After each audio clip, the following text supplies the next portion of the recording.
Grandfather left me everything, my relatives went crazy. The will that burned the house. My name is Evanly, and the day my grandfather died was the day the world I thought I understood collapsed into something unrecognizable. Grandfather, Richard Lee, was the unmovable mountain of our family, the kind of man who built an empire with his own hands and expected everyone else to climb at least halfway. His furniture company, Lee Craft, had become one of the top custom wood manufacturers in the southern region, providing luxury pieces to hotels, developers, and private collectors. His logo, an old oak tree with spreading roots, was stamped on boardroom tables across the country. And according to the official death certificate, he passed away peacefully at 79 in his Suzhou Lake house. Peacefully. That was the first lie. 1. The funeral. The air at the funeral home clung to me like damp cloth. Outside, early summer humidity pressed against the glass, but inside, the air conditioning blasted cold enough to make my bones shiver. I had been gone for 9 years, first to university in Canada, then freelancing as an industrial designer in Shanghai. My family liked to pretend I'd been banished, but the truth was simpler: I didn't want to be part of them. They didn't want me either, until now. I sensed the stares before I saw their faces. My Aunt Melissa, tall and bone-sharp like a heron, my Uncle Jonathan, with his narrow eyes that were always searching for profit, and their children, Kevin, Amber, Lena, each dressed in sleek designer black as though the funeral were a fashion show. I bowed before grandfather's portrait, which showed him smiling faintly, hands behind his back, as if he were still evaluating wood grain quality. The incense curled upward in thin silver lines. Behind me, Melissa's voice slid like a blade. "So you came back." I turned. He raised me. I wouldn't stay away. Her lips tightened. He raised all of us. That was lie number 2. The only person grandfather had ever truly invested his time in was me. 2. The will reading. 3 days later, the lawyer arrived at the Suzhou estate, grandfather's main home, a sprawling grey-tile courtyard house with koi ponds he groomed himself. The relatives gathered like vultures on a dying branch. The lawyer, Mr. Zhang, cleared his throat. "This is the last will and testament of Mr. Richard Lee." I sat at the far end of the carved rosewood table. My palms were damp. Jonathan leaned back with a smug, inevitable smile. He thought he'd inherit Lee Craft. Melissa kept adjusting her designer sunglasses even indoors. Their kid stared at Mr. Zhang as if he held the winning lottery ticket. The lawyer began reading aloud. There were standard asset divisions at first, minor gifts, charitable donations, a few properties given to each sibling. Then Mr. Zhang paused. And finally, the primary estate, company shares, intellectual property rights, liquid assets, the Suzhou home, workshop facilities, and personal savings. He inhaled. "Are granted entirely to my grandson, Evan Lee." The room froze. My heartbeat hammered into my ears. Jonathan's chair screeched against the floor. "What?" Melissa's voice cracked. "No. That's impossible. He wouldn't do that. What about the company? What about the family business?" Mr. Zhang remained calm. Mr. Richard Lee was of sound mind. "This is the final signed version. All assets, including majority control of Lee Craft, go to Evan."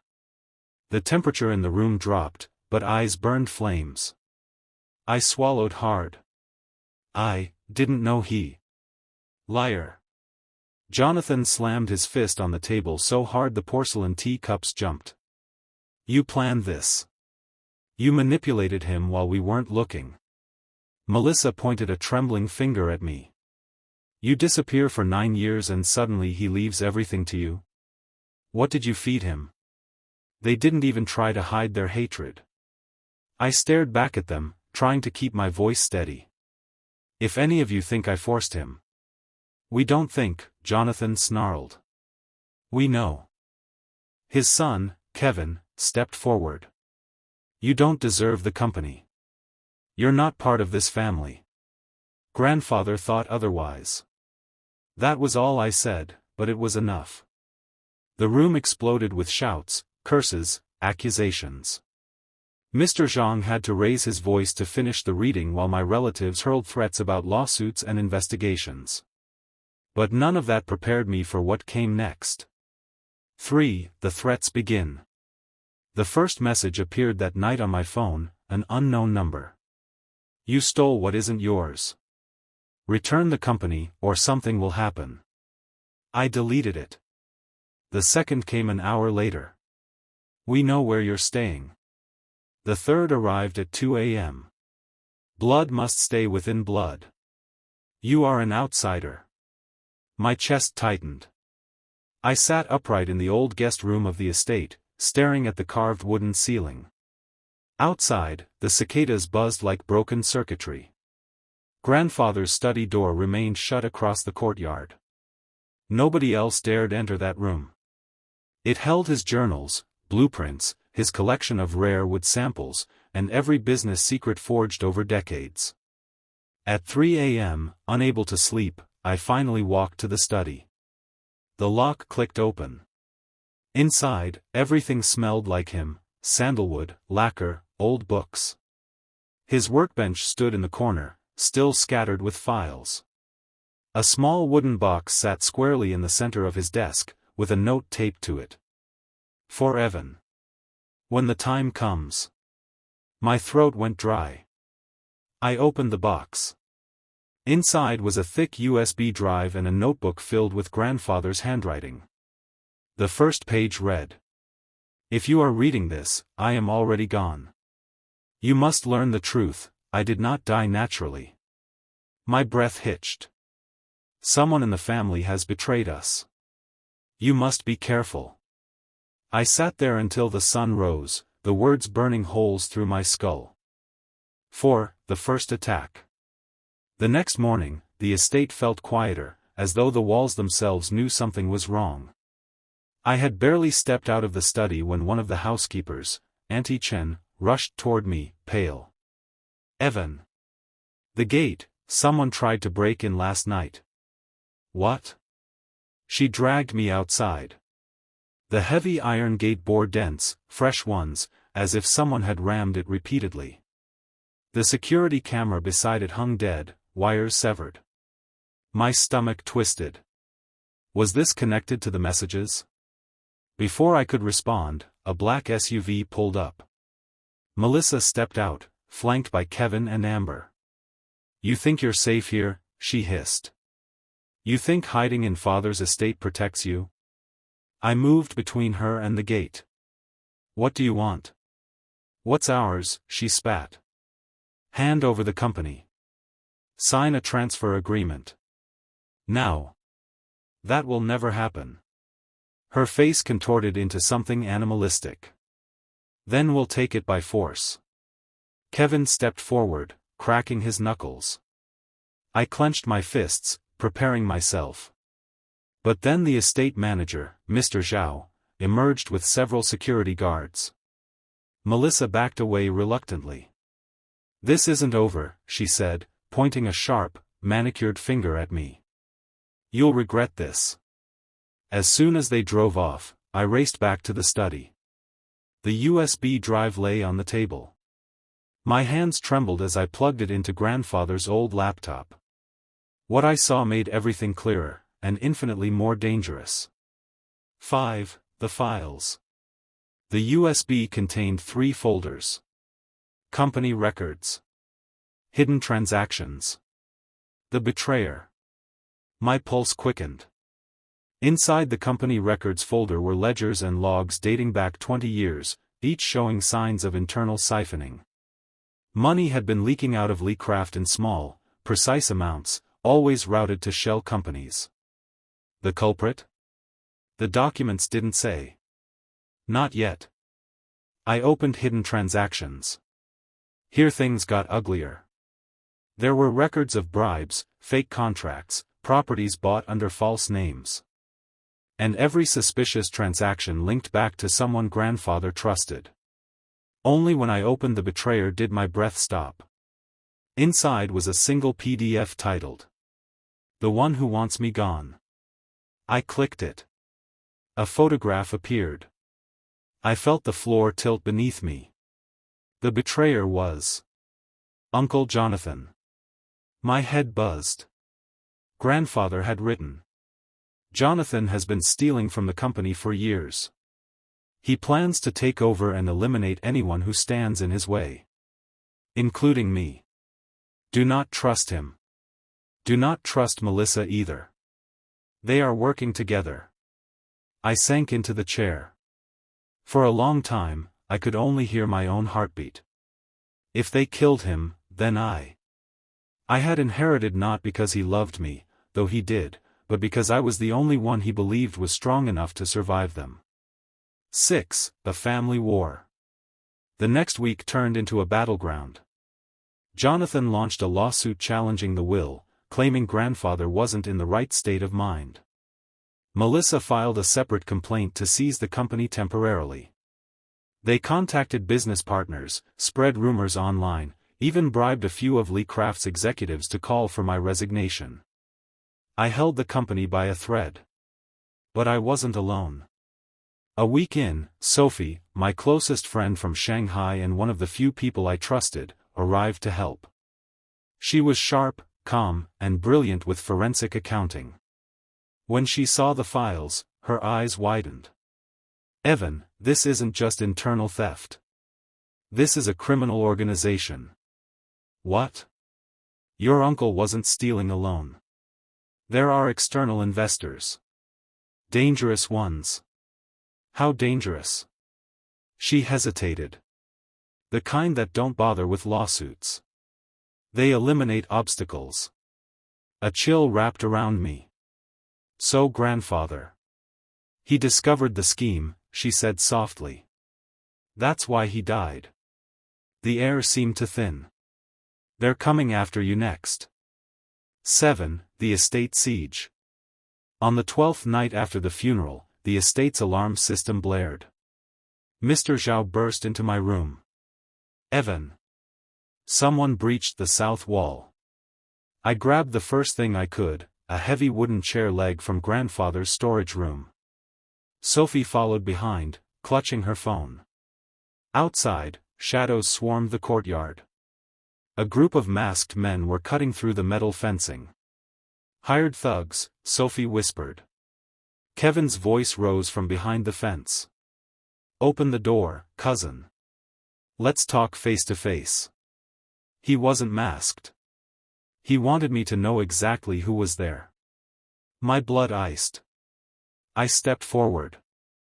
"Leave now, Kevin. I don't want to hurt you." He laughed cruelly. "You're a designer, Evan. A soft little artist. You can't hurt anyone." He raised a crowbar. "But we can." The thugs started climbing. "Call the police," I told Sophie.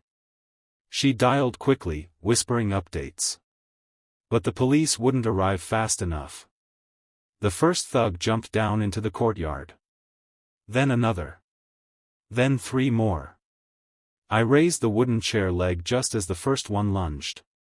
He swung. I dodged by instinct more than skill, swinging the wood into his ribs. He collapsed with a groan. Another came at me from the side. I hit him across the jaw, pain shooting up my arm from the impact. Kevin shouted, "Get him." 2 men grabbed me. I fought, kicked, twisted. Sophie slammed a ceramic vase onto one of their heads. Mr. Zhao tackled the other. The courtyard turned into chaos, shouts, thuds, the sound of breaking pots and splintering wood. Then sirens wailed in the distance. Kevin cursed. "Fall back." The men scrambled over the fence, vanishing into the night. My entire body shook. This was a war. 8. The courtroom trap. 2 days later, I faced a courtroom full of cameras, reporters, and lawyers hired by my relatives. They claimed I forged the will. They demanded psychological evaluations of grandfather. They accused me of manipulating an old man who loved his entire family equally. I wanted to laugh. Or scream.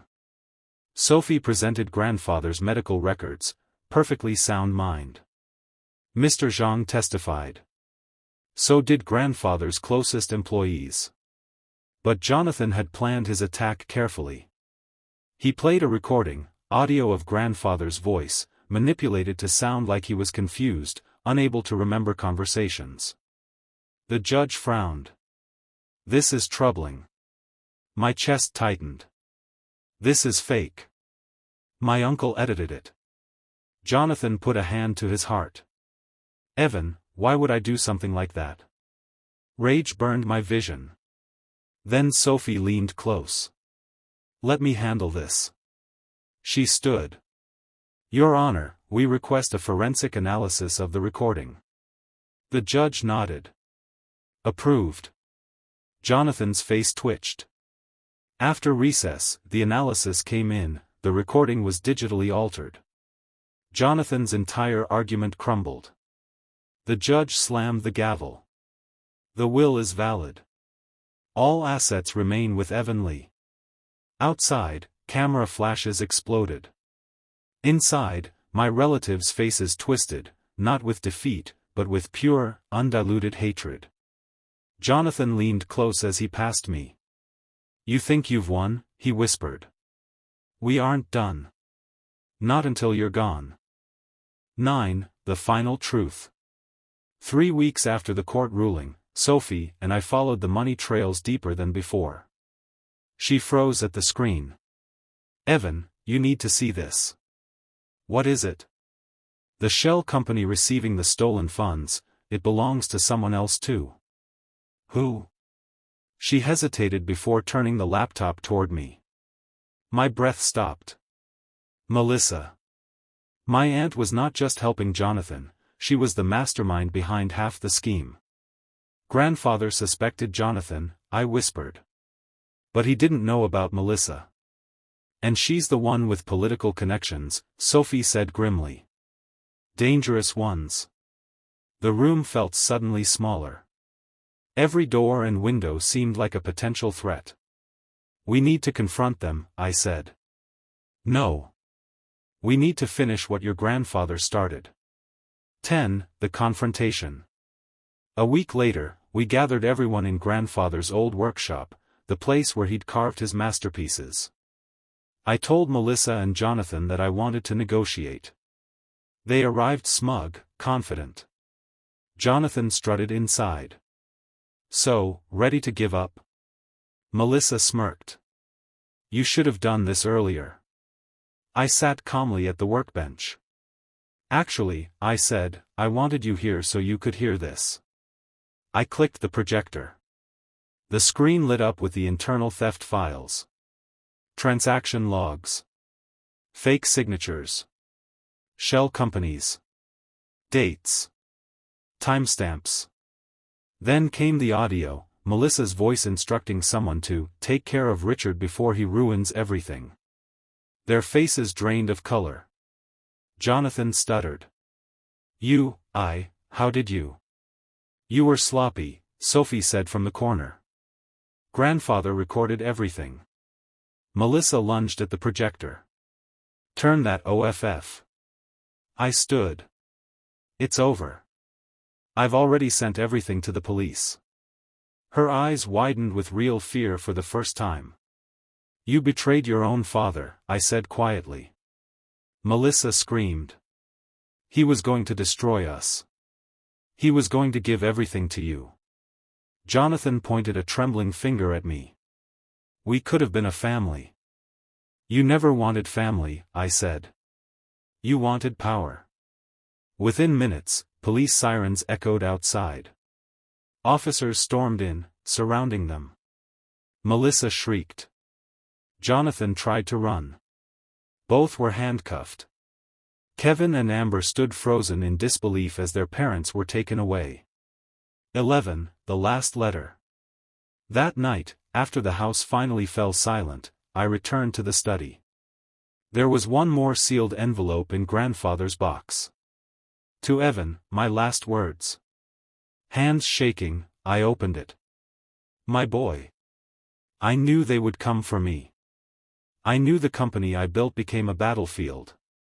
But I chose you because you are different. You do not crave power. You only want to build something meaningful. That is why you must lead. Not for money, not for revenge. For the family we should have been. For the legacy we must protect. I have seen your designs. Your ideas will take Lee Craft into the future. Do not be afraid. I am proud of you. Grandfather. Tears finally slipped down my face. 12. A new beginning.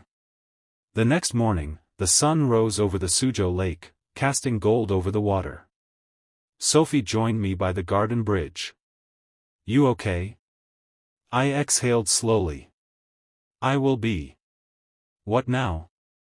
I take care of the company, I said. Grandfather trusted me, and I won't waste that. She smiled. You'll do great. I looked at the old oak tree engraved on the main entrance, grandfather's symbol. Its roots were deep, strong, surviving storms and seasons. The family had tried to tear them apart. But I was still standing. For the first time in my life, I felt ready. Not to fight. But to build. Just like he taught me. Thanks for watching. For more content like, comment, and subscribe.